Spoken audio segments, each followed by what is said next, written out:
তিতাবৰত অৰুণোদয় আঁচনিক লৈ সৃষ্টি হৈছে তীব্ৰ উত্তেজনা। তিতাবৰ অবৰীয়া গাঁৱৰ অৰুণোদয় আঁচনিৰ কমিটিৰ বিজেপিৰ সদস্য দেৱজ্যোতি কছাৰীৰ বিৰুদ্ধে অভিযোগ।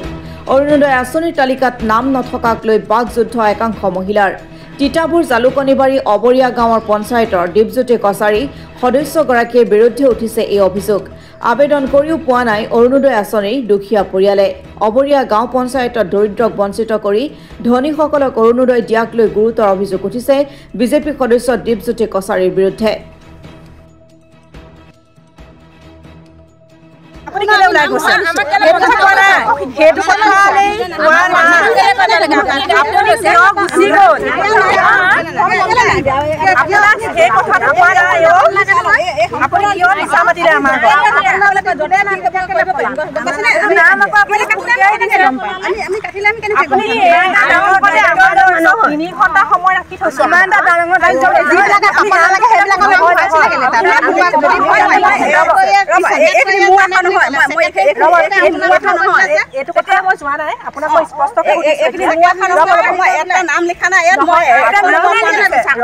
কমিটি মানুহ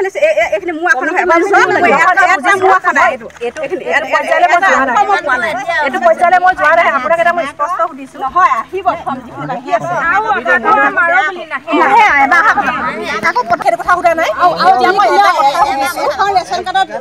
ঘৰখনৰ দুগৰাকী নাম গৈছে সেইখিনি কোনো নাহে।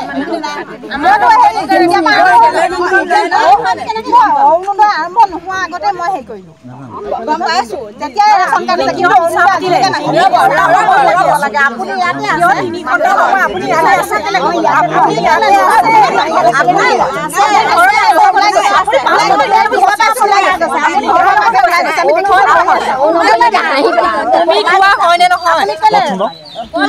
এখেতৰ ঘৰত আমি 3 ঘণ্টা 4 ঘণ্টা বহি আছো আৰু এওঁ কৈছে যে মই কি শ্যামৰ লগত আছো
এতিয়া দীপজ্যোতি বাইদেৱে কৈ থৈ গ'ল যে ফৰ্ম আহিলেও আপোনালোকে নেপায়। তেনেকুৱা আমাক অভদ্ৰ ব্যৱহাৰ কৰিছে। কি কাৰণে নাপায় বুলি ক'লে? কি কাৰণে নাপায় মানে আপোনালোকে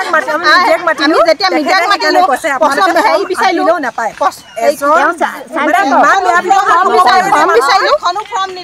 এখনো ফৰ্ম নিদো বুলি কৈছে। দিব নালাগে না আমাৰ নিজৰ বস্তু লাগে। মানুহৰ কথা শুনিব লাগে না গোটেই ৰাইজৰ কথা। গতিকে এই ক্ষেত্ৰত কিবা মুখ্যমন্ত্ৰীলৈ আকৌ আহ্বান জনাব নেকি?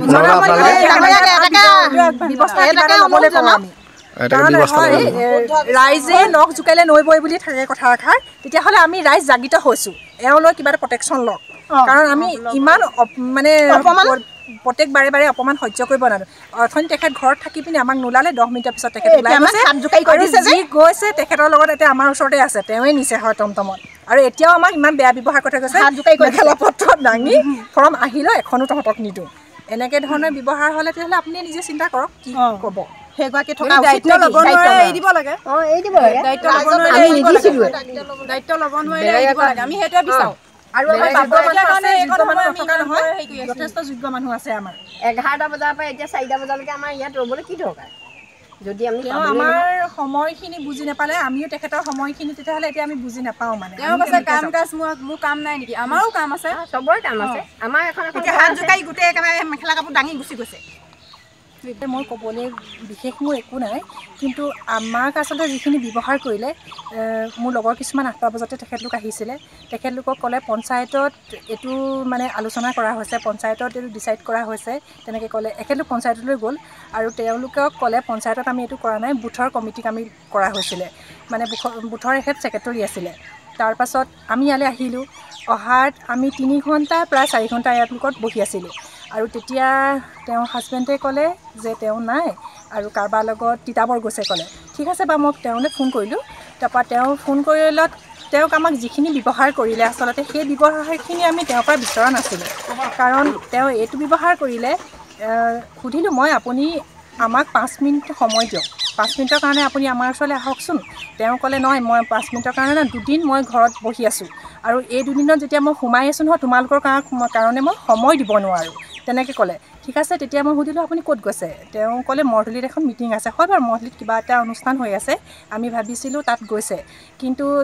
তাৰপাছত বেলেগ এগৰাকীয়ে ফোন কৰিলে তেওঁ ক'লে শ্যামলৰ ঘৰত আছোঁ আৰু শ্যামলৰ ঘৰত আছোঁ বুলি ক'লে তাৰপৰা আৰু বেলেগ এগৰাকীয়ে ফোন ক'লে মোৰ ডক্টৰৰ ঘৰলৈ গৈছোঁ কিন্তু কোনটো সঁচা সেইটো নাজানো তথাপিও মই বাৰে বাৰে ৰিকুৱেষ্ট কৰিছোঁ কাৰণ আমাৰ মাজত বহুত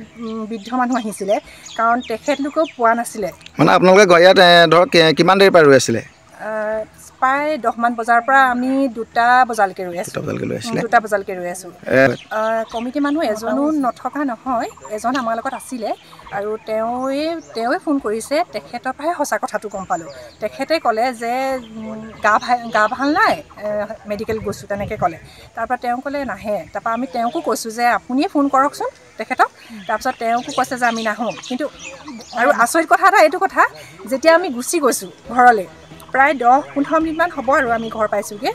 তাৰ মানে মোৰ ঘৰ ৰাস্তাৰ কাষতে তেওঁ আমাক টমটমত গুচি গৈছে ঘৰৰ পৰা ওলাই গুচি গৈছে তাৰপিছত আৰু সেই টমটমজনৰ ড্ৰাইভাৰজনেই হৈছে ভোটৰ ছেক্ৰেটৰী হয় তাৰপৰা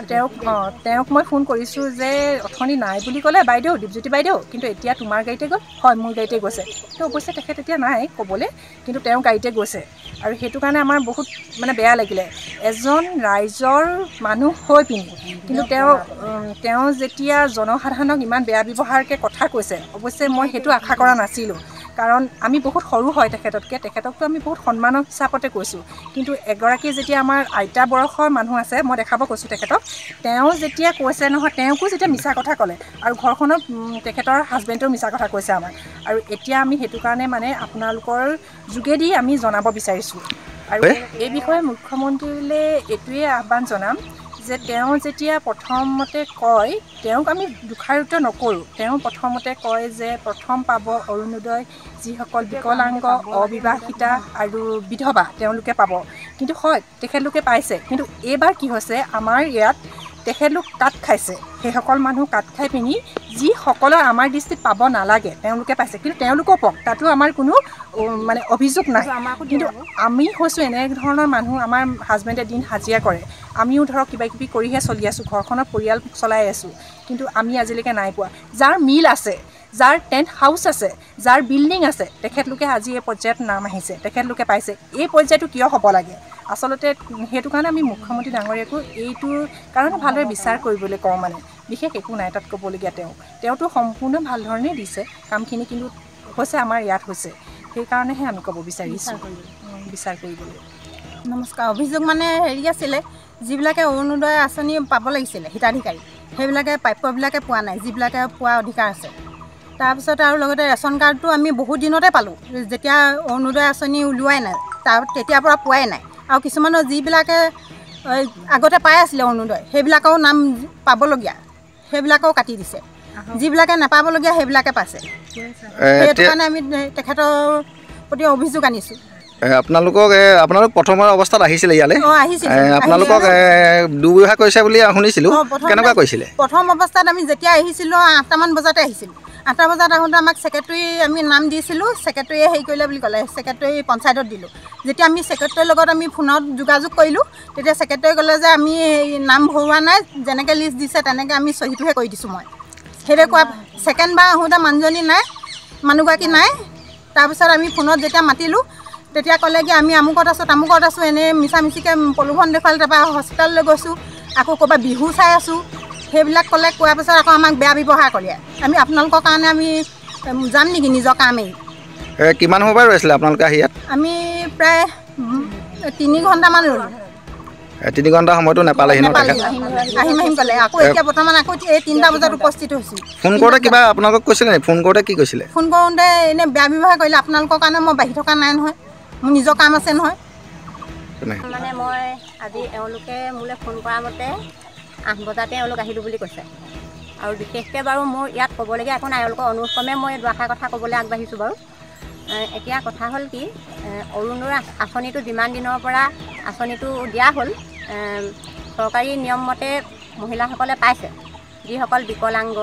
বা যিসকল বিধৱা তেনেধৰণে পাইছে আৰু দ্বিতীয় পৰ্যায়তো যিসকলে পাব লাগে দৰিদ্ৰ বুলি সেইসকলে পাইছে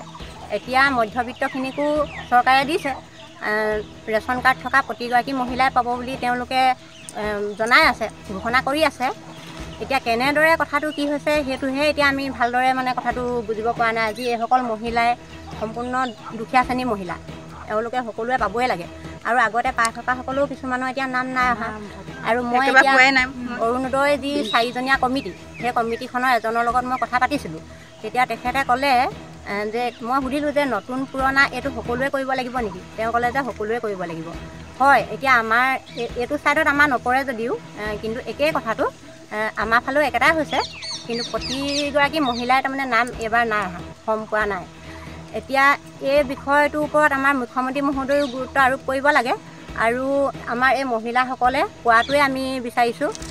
যিহেতু আজি এতিয়া দীপজ্যোতি বাইদেউ এতিয়া এয়া আহি উপস্থিত হৈছেহি দীপজ্যোতি কছাৰী আপোনাৰ কোনখন পঞ্চায়তত পৰে আছিলে এওঁ 65 নং মধ্য ঠেঙালৰ বিজেপি আছিলে ন বিজেপি হয় আইতা এগৰাকী দেখিছোঁ আমি এই আইতাগৰাকীক সুধিছোঁ যে আপুনি এতিয়া আইতা কি ক'ব বৃদ্ধ পাইছে নাই পাইছে নাই পাইছে আপোনাৰ অৰুণোদয় কি পাইছে নাই অৰুণোদয় নাই পোৱা আজি যে আহিছে ইয়ালৈ কেলে আহিছে অৰুণোদয় দিয়া নাই আপোনাৰ বয়সটো কিমান হ'ব ক'ব নোৱাৰো নহয় এতিয়া কি কৰি খাম বাৰু মই মোক কাটি যায় ব্যুৰ' ৰিপৰ্ট অসম টুডে।